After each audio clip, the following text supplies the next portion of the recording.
Ito mga kababayan, siguro nararamdaman na ni Basti Duterte na humihina na ang PDP. Kasi mga kababayan, sinabi ni Basti dito na kahit po konti lang daw sila, meron daw silang mga bayag.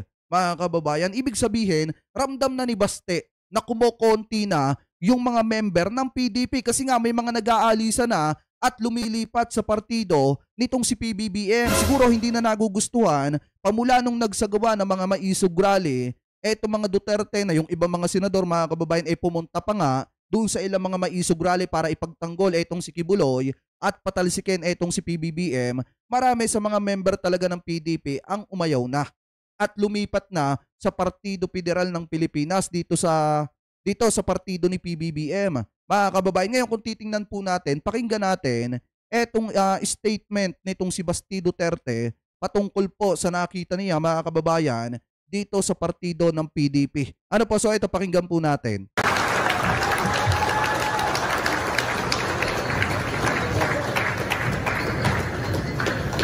Magandang gabi sa inyong lahat. Welcome to Davao City. Welcome. So, unang-una sa lahat, salamat masyado kasi tinatanggap niyo ako as Executive Vice President of PDP Davao. I'm very grateful. I'm glad to accept this position. Gusto ko lang din malaman nyo na kung bakit ako sumali sa partido natin. Kasi unang-una sa lahat, baka kailangan yung matanda, ay puro bata yung nakikita ko dito. Pero nung narinig ko, nagsialisan yung mga membro ng PDP dapat. Inisip ko, I thought to myself, then this must be a good opportunity para sumali because it has been filtered. So yung mga natitira dito ngayon, yun yung may papayak. So sinasabi ni Basti Duterte kaya daw siya lumipat dito sa PDP, mga kababayan, kaya siya sumali. Dahil nakikita na niya na talagang may mga nag-aalisa na dito po sa PDP. At ngayon daw yung mga sumasama pa sa kanila ngayon na nananatili, na kukonti na, mga kababayan, yun lang daw po yung may mga bayag or may mga lakas ng loob para manatili dito sa PDP. So ibig sabihin talaga mga kababayan, tunay nga yung mga bali-balita noong nakaraan na talagang nag-aalisa na yung mga member ng PDP at ang isa sa naging maingay dyan mga kababayan na talagang umalis dyan sa PDP dahil sa issue ng West Philippine Sea ay eto pong si Senator Tolentino. Ano po, umalis siya dito sa PDP kasi nga iba yung pananaw nitong presidente ng PDP na si Robin Padilla pagdating po sa issue ng West Philippine Sea. So ngayon kung titingnan din natin mga kababayan, talagang ramdam na ni Baste na pakaunti na ng pakaunti yung mga member ng PDP at talagang nag-aalisa na yung iba. Siguro hindi na nagugustuhan yung mga ginagawang asal mga kababayan nung mga namumuno dyan sa PDP. Ano po, hindi ko naman po nilalahat, hindi ko naman sinabi na di umano, mga kababayan, hindi ko naman sinabi na hindi naman tunay yung sinasabi natin dito. Pero maliwanag na sinabi ni Basti dito na umaalis na or may mga nag-aalisa na member ng PDP at kukunti na lang yung natitira. Mga kababayan, ano po, so ngayon ipagpatuloy pa natin. Kasi kung gusto talaga natin na may tunay na pagbabago, kailangan ang paninindigan ng tao, ng isang individual. So nasubukan yung partido, yung mga gustong i-preserve o gustong mag-survive ng politika nila, wala na.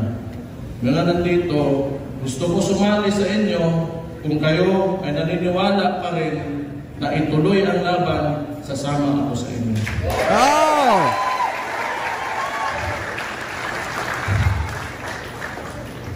Kung gusto talaga natin baguhin yung bansa natin,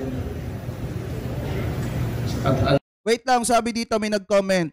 Sabi ng isang taga-suporta ni Digong, mga kababayan, real talk, 80% ng mga matitinong magulang nagpapasalamat kay Tay Diggs dahil ayaw nila mapunta sa maling landa sa mga anak nila. Kung walang Tatay Diggs, ano kaya ang nangyari sa mga anak nila?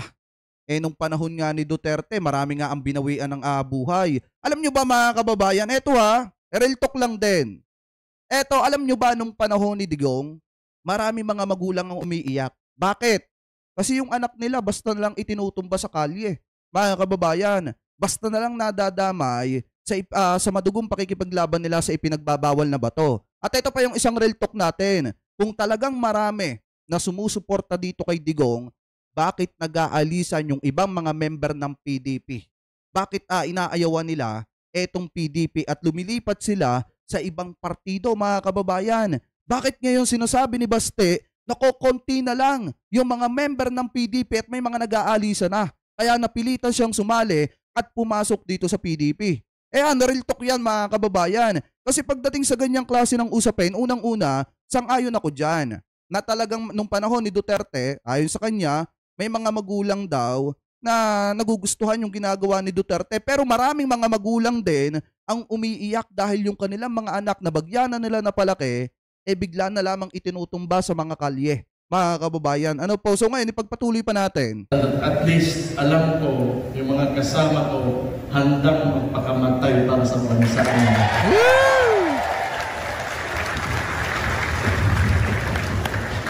Yun lang ang kailangan ko. Kahit konti na lang tayo. Basta alam ko lang yung kasama ko, yun din yung nasa puso at isipan. Wala akong problema dyan. Kumanta na namatay na lang yung pagpunta nila. Pero, usara nas itong kasagasing una-una ang atong nasod, ang mahal nating Pilipinas. Hindi ko na pataasin pa kasi marami pa tayo items sa agenda. Again, welcome, and again, I'm very thankful for having me as your Executive Vice President. Thank you, everybody. So maliwanag, mga kababayan, kung makikita nyo, kaya napilitan etong si Baste na tumindig sa PDP kasi nauubusan na ng partido, etong PDP at nag-aalisa na yung ibang mga kasamahan po nila. Ano po, so ngayon, kung titingnan din naman natin, di ba, nagsalita kanina, etong si Bato de la Rosa, mga kababayan, na kung saan sinasabi ni Bato de la Rosa sa kanya mga interview na eto daw pong testimonya, punta naman po tayo sa next topic po natin, na gawa-gawa lamang daw po at fabricated para i-stabilize or i-demolition job etong si Duterte, mga kababayan, at siraan etong si Sara kasi nga lumalakas etong si Sara sa politika at yun daw ang nagiging dahilan kaya daw sinisiraan etong mga Duterte ngayon at kaya daw lumabas etong si Mabilog at nagbigay ng testimonya para siraan lang daw etong mga Duterte. So ngayon, pakinggan po natin itong balita na nakita po natin, mga kababayan.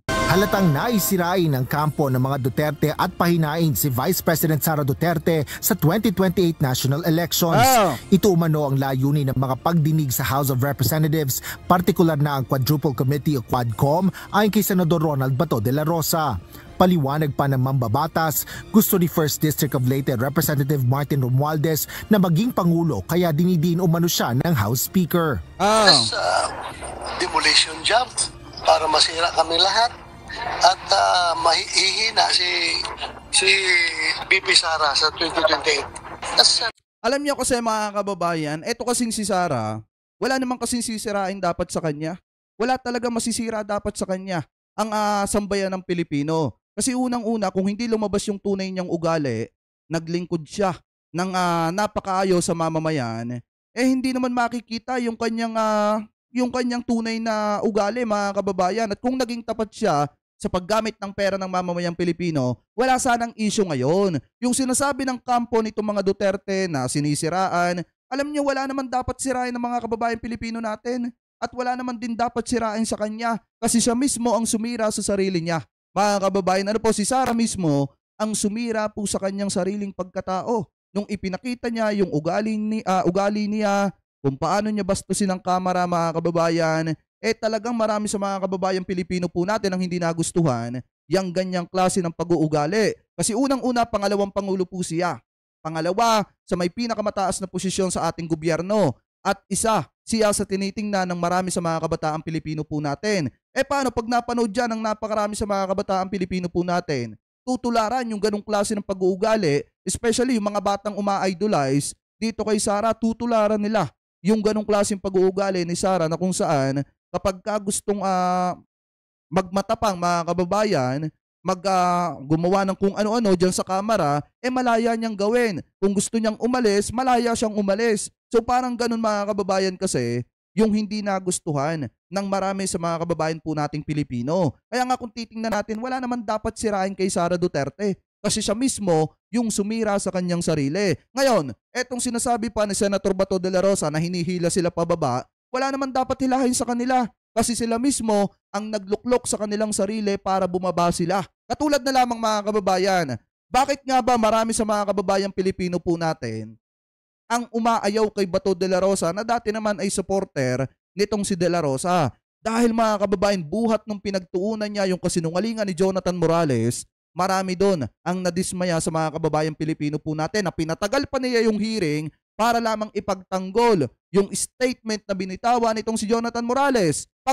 Pangalawa mga kababayan, bakit nga ba umayaw ang mga kababayang Pilipino natin kay Bato? Dahil ipinagtatanggol niya etong sumbong ng mga taga-KOJC at hindi niya pinapakinggan yung hinanain ng ating mga kapulisan nung panahon na hinahanting etong si Kibuloy. At yung sinabi niya na i-pull out yung ating mga kapulisan dyan sa KOJC, na kalaunan ay na sinasabi pa nila na wala naman daw dyan si Kibulok mga kababayan, pero kalaunan dyan nahuli sa KOJC, etong si Kibulok dun sumobra ang pagkakasablay nitong si Bato de la Rosa. Kaya marami sa mga kababayan po natin ang umayaw sa kanya. Ano po ngayon, ipagpatuloy pa natin.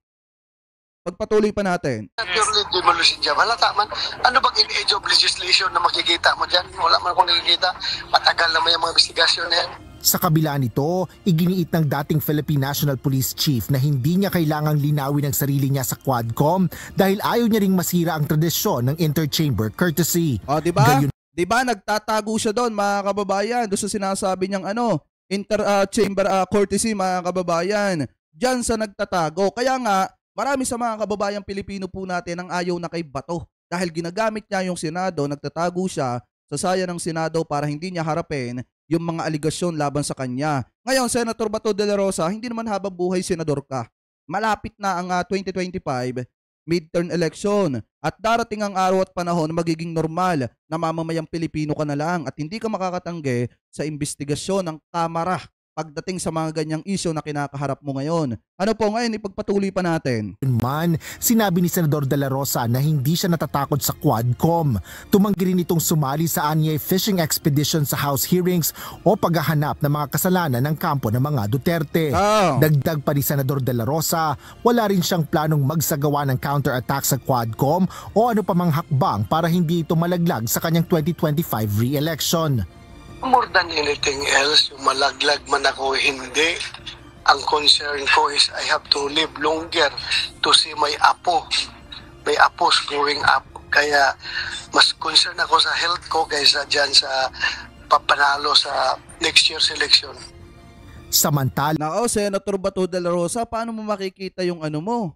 Yung sinasabi mong apo mo, magiging netizen ka ng Netherlands. Diba doon kayo ikukulong kung sakaling imbestigahan kayo ng ICC at mapatunayan nagkasala kayo, magiging netizen kayo ng Netherlands. So paano yan pagka nangyari yun? Hindi mo na makikita yung sinasabi mong gusto mong makita at abutan mo. Ano po ngayon, ipagpatuloy pa natin. Itinanggi rin ni Senador Bato de la Rosa ang umunoy planong ipaturo sa nooy dating mayor ng Iloilo City na si Jed Mabilog na ilang opisyal bilang drug lord. Aniya, wala siyang intensyon na ipaturo sa kanya ang mga taong matitino at wala sa ugali niya ang gayon. Meron bang ginawa si President Duterte na gano'n noon? Wala naman. Imposible naman niya mangyari. Paano mo idadama yung si Senator Drilon at si Marrojas? Anong basis mo nga kung gusto mo idawit? Di kritiko ni Duterte yung mga yon.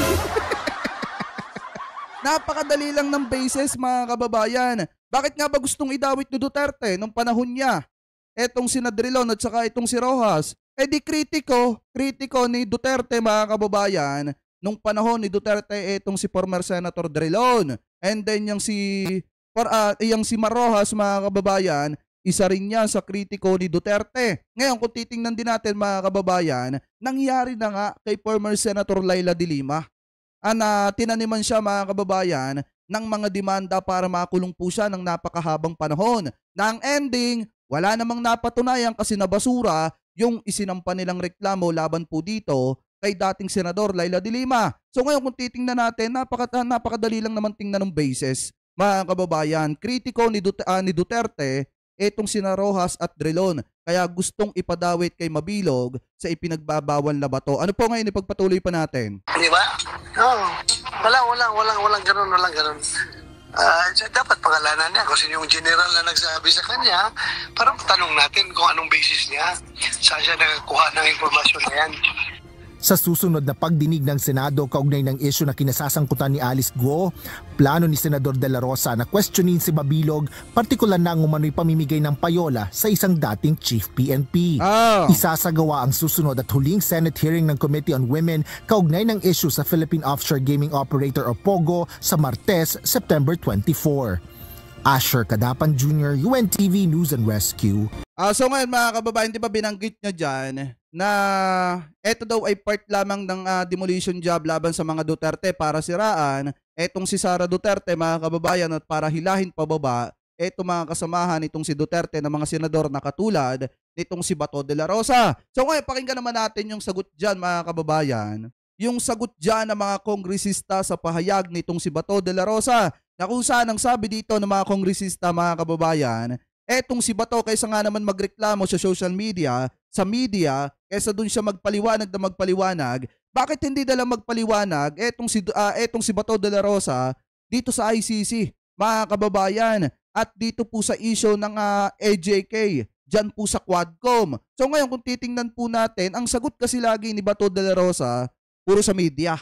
Hindi siya humaharap dito sa Quadcom. Lagi niyang sinasabi, hindi naman daw siya natatakot sa Quadcom. Pero mga kababayan, hindi naman siya humaharap dito po sa Quadcom at ginagamit niya yung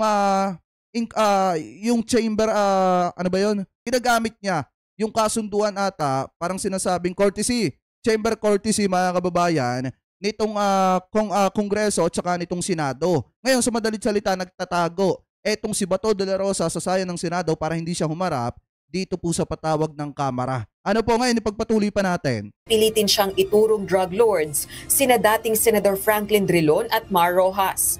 Ayon kay House Majority Leader Representative Jude Asidre, kung ayaw magpaliwanag ni Senador De La Rosa sa Kongreso, sa ICC na lang ito magpaliwanag dahil deserve ng mga pamilya ng mga biktima at ng international community ang kasagutan kaugnay ng libu-libong bilang ng mga taong nasawi sa ilalim ng kanyang termino ng PNP chief pa ito.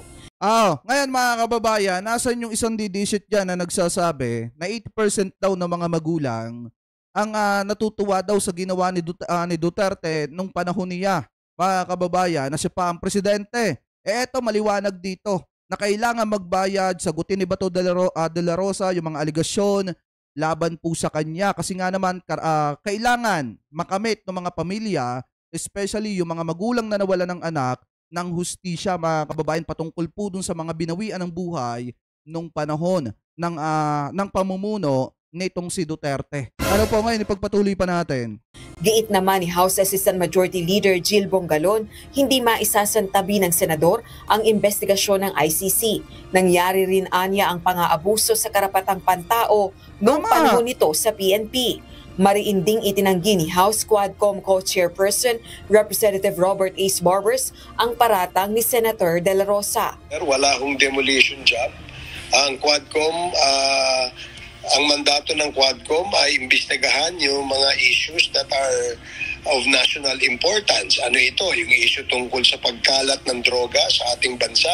Issue ng walang pakundangan pagpatay sa ating mga inosente at mga inosenteng mga sibilyan na mga kababayan at other issues that is related to public order and safety. Wala hong political dyan. Wala hong demolition job dyan. Hindi ho namin tinitingnan yung 2028. Naka-anim na pagdinig na ang Quadcom kaugnay ng posibleng ugnayan ng illegal pogos, illegal drug trade at EJK sa gyera kontra droga ng nakalipas na administrasyon. Sa gitna rin ito ng isinasagawang investigasyon ng ICC kaugnay ng madugong drug war. Rosa Licoz, UNTV News and Rescue.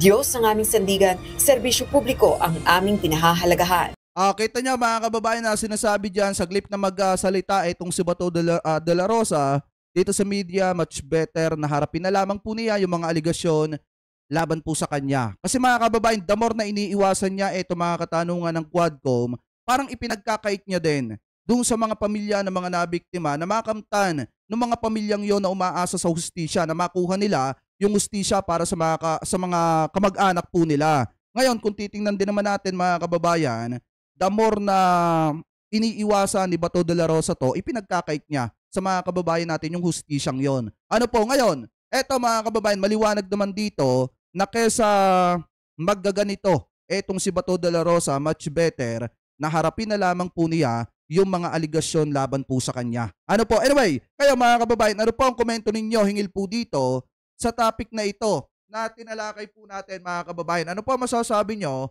hingil po dito sa mga topic na hinimay po natin? Comment below na lamang po mga kababayan kung ano po ang komento ninyo at masasabi ninyo hingil po dito sa mga topic na ito na tinalakay po natin.